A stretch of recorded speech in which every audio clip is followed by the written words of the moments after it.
ఓం నమ శివాయ. 17వ అధ్యాయం. ఆంగీరసుడు ధనలోభునకు చేసిన తత్వోపదేశం. ఓ మునిశ్రేష్ఠులారా, ఓ ధనలోభి, నీకు కలిగిన సంశయములకు సమాధానం చెప్పుచున్నాను, వినుము. కర్మ వలన ఆత్మకు దేహధారణం సంభవించుచున్నది.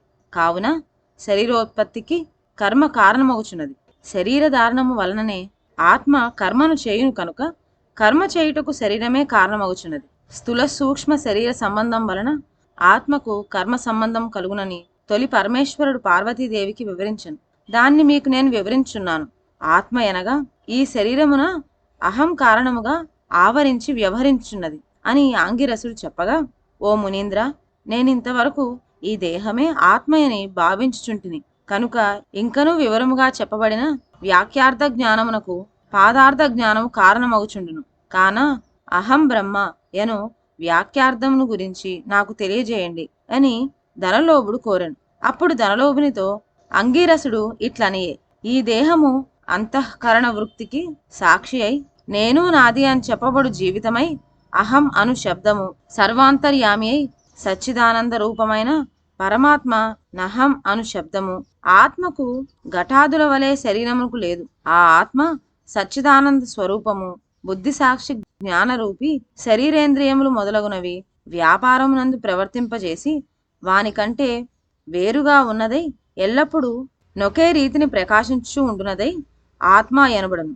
నేను అనున్నది శరీరేంద్రియములలో నొకటి కాదని తెలుసుకొను. ఆ దేహేంద్రియాదుల అన్నిటినీ ఏది ప్రకాశింపజేయునో అదియే నేను అని నిశ్చయము.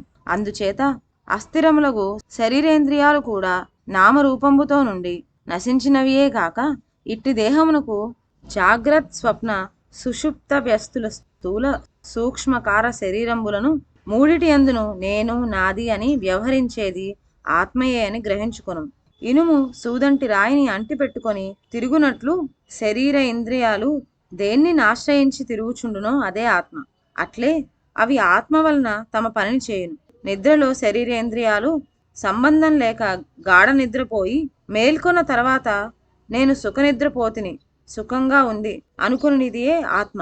దీపము గాజు బుడ్డిలో ఉండి ఆ గాజును ప్రకాశింపజేయునట్టులే ఆత్మ కూడా దేహేంద్రియాలను ప్రకాశింపజేయునది. ఆత్మ పరమాత్మ స్వరూపమగుట వలన దానికి దారాపుత్రాదులు ఇష్టమగుచున్నారు. అట్టి విశేష ప్రేమ శబ్దమగు వస్తువేదో అది ఏ పరమాత్మ అని గ్రహింపము.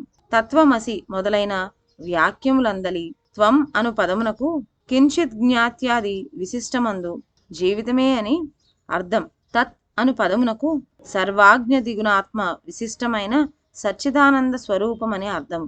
తత్వమసి అనేది జీవాత్మ పరమాత్మల ఏకత్వమును బోధించును.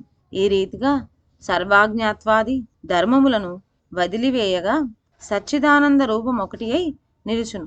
అది ఏ ఆత్మ.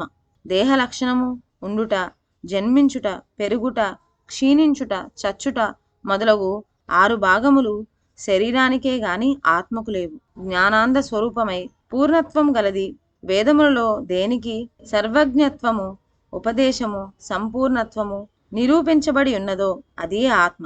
ఒక కుండను చూచి అది మట్టితో చేసినదే అని ఏ విధముగా గ్రహింతుమో అట్లనే ఒక దేహాంతర్యామియగు జీవాత్మ పరమాత్మ అని తెలుసుకొను. జీవులచే కర్మఫలం అనుభవం చేసేవాడు పరమేశ్వరుడనియు జీవుల కర్మఫలం అనుభవింతురు అనియు తెలుసుకొను. అందువలన మానవుడు గుణసంపత్తు గలవాడై గురు శుశ్రూషను నరించి సంసార సంబంధమగు ఆశలన్నీ విడిచి విముక్తి నొందవలయును. మంచి పనులు తలచిన చిత్తశుద్ధి అయి దాని వలన భక్తి జ్ఞాన వైరాగ్యములు కలిగి ముక్తి పొందును. అందువలన సత్కారం అనుష్ఠానము చేయవలయును. మంచి పనులు చేసిన గాని ముక్తి లభించును అని అంగీరసుడు చెప్పగా ధనలోభుడు నమస్కరించి ఇట్లనెను. 17వ అధ్యాయం 17వ రోజు పారాయణము సమాప్తం. ఓం నమ శివాయ.